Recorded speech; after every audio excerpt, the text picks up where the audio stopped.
To other news now, and opposition supporters in Thailand are holding their final rally before Sunday's election. The government is pushing ahead with the election despite protesters' threats to disrupt the vote. Prime Minister Yingluck Shinawatra has appealed for demonstrators to show restraint. Let's cross live now to our correspondent Wayne Hay, who's with anti-government protesters in Bangkok. And Wayne, just how determined are this group of people to disrupt, to block the election?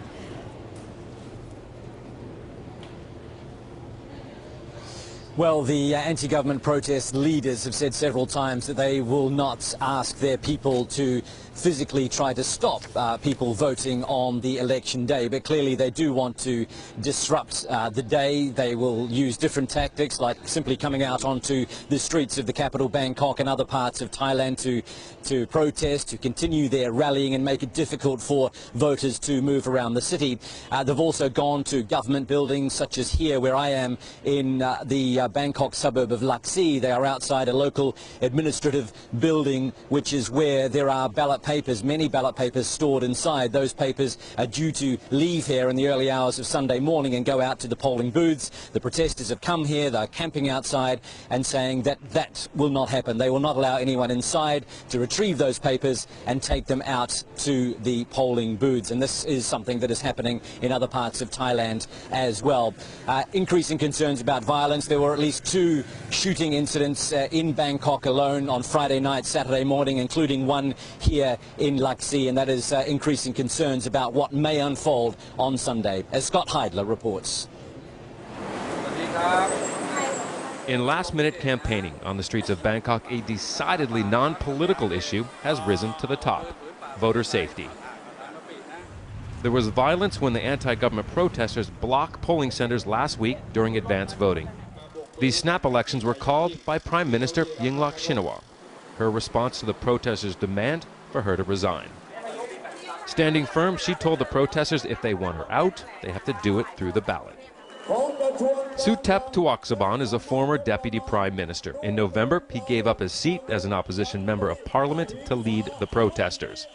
He's called for a boycott of the election, saying anybody who turns out to vote supports the Thaksin regime, the protesters named for the government after Yingluck's older brother. We spoke with the opposition party leader, Abhisit Wachachiwa. He draws the distinction between the Democrat Party and the protesters. They insist they are an independent movement, so they make their own decisions. But, we share the same objective, that the country needs to move to a situation where corruption, abuses of power, particularly abuses of the democratic process and institutions, should be a thing of the past. The mass of people on the streets view their way as the only way forward for the country, even though the majority of Thai people support the government and the ruling Pheu Thai party.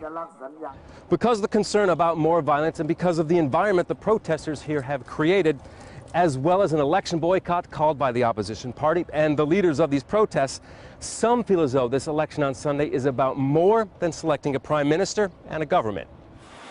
They see it as a referendum on what system the government will operate under.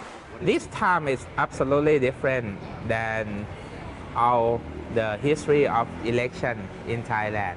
Now we go to vote for democracy.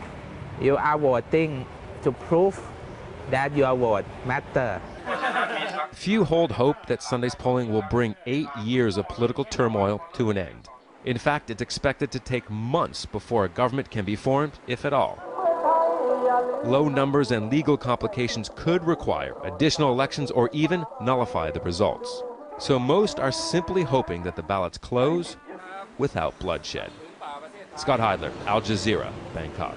Well, throughout this long-running anti-government protest over the past 3 months, the two sides, the opposing sides, have largely kept away from each other because of concerns that any small conflict may spark much wider violence. And that is certainly a worry heading into Sunday, heading into the election day. In the last few hours here in this part of Bangkok, we've seen this area become more heavily fortified by the anti-government protesters because they heard reports that pro-government groups were assembling less than a kilometre away. They are concerned that that pro-government group may come here to confront them, to try to lead the way to get those ballot papers out of here and out to the polling booths in time for Sunday.